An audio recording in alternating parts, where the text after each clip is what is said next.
자, 오늘 저는 할리 데이비슨이라는 기업을 준비를 했습니다. 한 4% 정도 올랐는데요. 오토바이 그리고 관련된 어떤 부품, 관련 의류, 또 오토바이 하면 뭔가 거기에 어울리는 의류가 있잖아요. 네, 그런 것들을 만드는 회사인데, 저는 뭐 오토바이를 모르니까 몰랐는데 아마 이 오토바이족 분들은 꽤 많이 아는 기업인가 봐요. 그래서 봤더니 오토바이 가격을 제가 봤더니 그냥 가장 싼 게 한 2천만 원 중반대고 비싼 거는 7천만 원을 넘더라고요. 거의 뭐 차값보다 더 비싼. 그래서 꽤 좀 알려진 그런 오토바이 브랜드인가 보다 라고 좀 알고 있는데 좀 재미가 있어서 준비를 해왔습니다. 자, 모건 스탠리의 아담 조나스. 아담 조나스는 뭐 이런 자동차 쪽 영역 분석가인데 오토바이 쪽도 좀 취급을 하나 봐요. 요 애널리스트 의견인데 그동안 비중 유지였거든요. 투자 의견이. 근데 이걸 비중 확대로. 그러니까 결국은 뭐 중립에서 매수로 투자 의견 상향 조정한 거고요. 목표 주가는 $50 유지를 했습니다. 오늘 종가와 비교하면 추가 상승 여력 약 28% 있다라고 본 건데 뭐라고 했느냐? 주가 너무 싸다라고 이야기를 하고 있습니다. 근데 이 아담 조나스 같은 경우에는 작년 11월에 목표 주가 $40였던 것을 $43로 한 번 올렸었고요. 그럼 올 들어 2월에 이거를 $48로 한 번 또 올렸고, 지난 1일에 3월 1일에 $48를 $50로 높였었거든요. 그러니까 지금 한 3, 4개월 동안에 한 번, 두 번, 세 번, 네 번째 지금 목표가를 3번 상향 조정을 한 겁니다. 그래서 이번에는 목표 주가는 그냥 유지를 하면서, 근데 이제 계속 비중 유지였다가 이번에 비중 확대로 높인 거니까 뭐 이런 스토리가 있다라는 걸 알고 좀 넘어가면 될 것 같아요. 우리 MG5님 왠지 요 브랜드 알 거라는 생각이 들었는데, 네, 이 할리 데이비슨 요 브랜드가 로망이다 라고 얘기를 하셨습니다. 그 혼다가 원래는 이 오토바이 업계 글로벌 1위죠, 그죠? 근데 아마 가격은 요 혼다보다 요 할리께 더 비싼 것 같더라고요, 그죠? 자, 어떤 기업인지 보도록 하겠습니다. 오늘은 그래서 오토바이 회사라서 사진들이 약간 현란하고 정신은 좀 없습니다. 네, 근데 이 할리 데이비슨이 되게 역사 깊은 브랜드더라고요. 1903년에 설립된, 올해 120주년 기념 행사도 하고 했더라고요.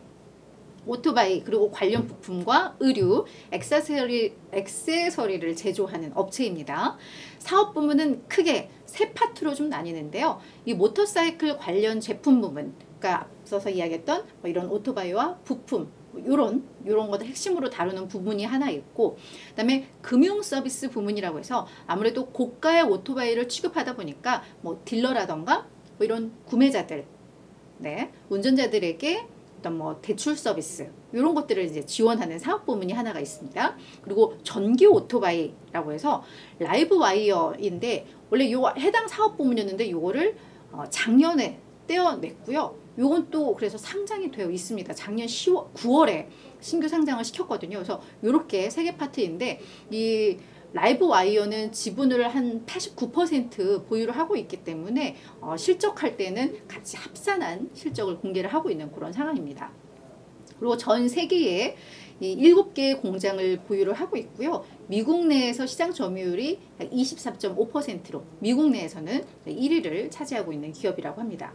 그리고 이 할리 데이비슨은 고가 브랜드, 앞서서 이제 잠깐 말씀드렸죠. 고가 브랜드로 꽤 알려져 있고 법 집행의 오토바이의 상징이라고 하는데, 아마 미국의 경찰들이 이 할리 브랜드의 오토바이를 주로 이용을 하나 보더라고요. 그래서 이 법 집행의 어떤 그런 이미지가 좀 있다고 합니다. 자, 그리고 앞서서도 이제 사업 부문에서 말씀을 드렸지만 전기 오토바이 브랜드 출시, 라이브 와이어를 이제 출시를 하면서 요거를 2021년에 별도의 브랜드로 떼어냈고, 이걸 이제 작년 9월에 스펙 합병을 통해서 이제 상장을 시킨 그런 상황입니다. 그리고 지난달 2일에 실적 발표를 좀 했거든요. 근데 이 4분기는 오토바이 요 브랜드에는 계절적 비수기라고 합니다. 왜냐하면 2023년, 그러니까 해가 바뀌면 새로운 모델이 출시가 되다 보니까 그냥 묵은 게 돼버리니까 4분기는 아무래도 좀 안 좋다고 해요. 그럼에도 불구하고 실적이 괜찮았습니다. 매출액 예상치 크게 웃더라고요. 전년 동기 대비로도 한 12% 증가한 것으로 나왔습니다. 출하량은 34,000대로 전년 대비 18%나 증가를 했습니다. 주당 순이익도 예상치는 한 7센트였는데 28센트를 기록하면서 사실 0.28달러니까 뭐 절대적인 규모는 크지는 않습니다만 예상 대비 거의 4배가 많이 나온 뭐 그런 구조입니다. 그러면서 올해 그 오토바이 전기차를 뺀 이 오토바이 부문에서는 매출 성장률 목표치, 그러니까 성장률 목표치를 약 4에서 7% 정도로 제시를 했습니다. 그리고 또 하나의 뉴스는 분기 배당금을 종전에 주당 0.158달러에서 0.165달러로 약 5% 정도 인상했다는 소식도 전해지고 있습니다.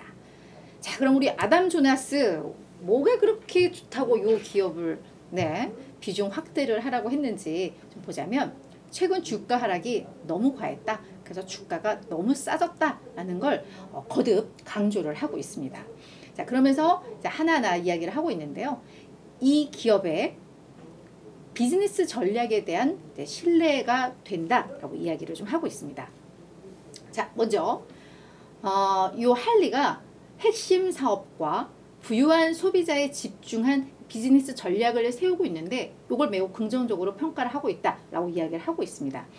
그래서 그 얘기는 뭐냐 하면 핵심 오토바이 사업에서 이제 현금 흐름을 창출하는 데 집중을 하고 있다는 건데 이 전기 오토바이, 이 라이브 와이어 같은 경우에는 그냥 같은 회사 안에 품고 가면서 뭔가 그냥 사업 영역을 확대하고 이렇게 갈 수도 있는데 요거를 이제 분리해낸 거에 대해서 좀 긍정적으로 평가를 하고 있는 겁니다.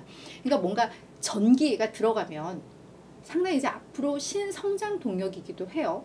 요걸 가지고 뭔가 홍보도 많이 할 수도 있고, 그쵸? 새로운 뭐 먹거리 이렇게 할 수도 있는데 요거를 떼어내서 아직까지도 이 전기 오토바이는 그래도 모험이잖아요. 아직은 뭔가 검증되지 않았고 실제 실적 발표에서도 이쪽은 매출이나 수익성이 그닥 좋지가 않게 나왔었거든요. 뭐 이제 시작 단계니까요. 이거를 분리하면서 뭔가 막 덩치 키우고 이런 걸 과시하는 게 아니라 위험 관리에 초점을 두고 있고 라이브 와이어는 그러면서 핵심 사업에 있어서 그 핵심 사업에 집중하고 있는 이 경영진의 판단은 매우 맞았다, 바람직했다라고 평가를 하고 있는 겁니다.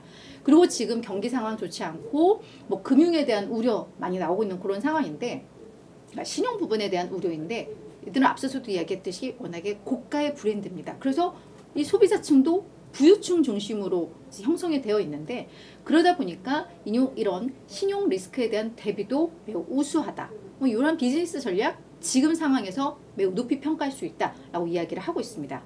그리고 합리적으로 제품 라인을 재편을 하고 있고 딜러 네트워크를 통합하는 등 이런 다양한 경영 전략들에 대해서 본인은 매우 좀 지지를 한다라고 이야기를 하고 있습니다. 그리고 이제 전기와 위험을 제한적으로 사업을 떼어냄으로써 제한했고 각각이 서로가 다 각 사업 부문에 대해서 집중할 수 있도록 이 구조를 만들었다라고 이야기를 하고 있어요. 그래서 첫 번째, 두 번째는 그냥 묶어서 같이 보면 될 것 같고요.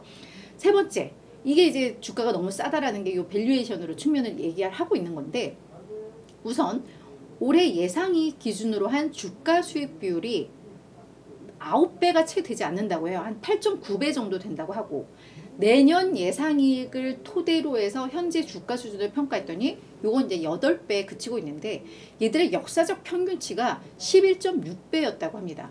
일단 시장 평균이 한 14, 15배 요거인 걸 고려하면 이 기업은 워낙에 이 평균 퍼도 좀 낮은 상황인데 현재 주가는 이보다도 더 낮게 된 건데 얘들 주가가 이제 40달러 밑으로 떨어지면서 밸류에이션 매력이 매우 높아졌다라는 건데 그럼 주가가 최근에 왜 떨어졌어? 이게 사실 궁금하잖아요. 앞서 이제 사업 부문 이야기를 하면서 이런 오토바이 사업 부문이 가장 핵심이고 금융 서비스 부분이 있다고 말씀을 드렸는데 지금 지역 은행들 뭐 부도나고 하면서 약간 같이 묶였던 부분이 좀 있었던 것 같아요. 그래서 약간 은행주들 폭락할 때 좀 같이 폭락을 하고 뭐 이런 부분들이 좀 있었는데 그에 대해서도 좀 과했다라고 이야기를 하고 있어요. 얘들이 뭐 예금을 받아서 하는 게 아닌데 지금 뭐 예금 인출이 핵심 이슈인데 얘들이 그것과 같이 좀 묶이는 게 글쎄 라는 평가들이 좀 많긴 했어요. 그래서 그 금융 부분에 대한 우려 때문에 주가가 급락을 했을 때 그때 월가에서도 오히려 이건 매수 기회라는 이야기들이 있었는데 뭐 그런 측면에 있어서 주가가 너무 과도하게 하락을 했다라고 이야기를 하고 있고, 뭐 물론 금융 서비스 부분에 대한 일부분의 뭐 안 좋은 부분들도 있겠죠. 부정적인 영향이 있겠지만 이 부분이 이미 주가에 충분히 반영되고도 남았다라고 이야기를 하고 있는 겁니다. 그러면서 이 기업의 어떤 성장률 그리고 잉여 현금 흐름의 수익률을 고려했을 때 이 주가는 확실히 현재 저평가 상태다라고 이야기를 하고 있는데, 작년에 완전히 성수기였을 때가 아니었어요. 작년에는 그래도 좀 어려움을 겪었었는데 이때만 해도 막 4억 달러 정도의 잉여 현금 흐름을 좀 창출을 했다고 합니다. 그래서 그런 점에 있어서 다 이런 걸 고려했을 때 현재 이렇게 주가가 밀릴 상황이 아니다라고 이야기를 하고 있는 겁니다. 자, 주가 흐름을 잠깐 좀 보자면 작년에는 약 10% 정도 올랐는데 올 들어서 한 6% 내렸고요.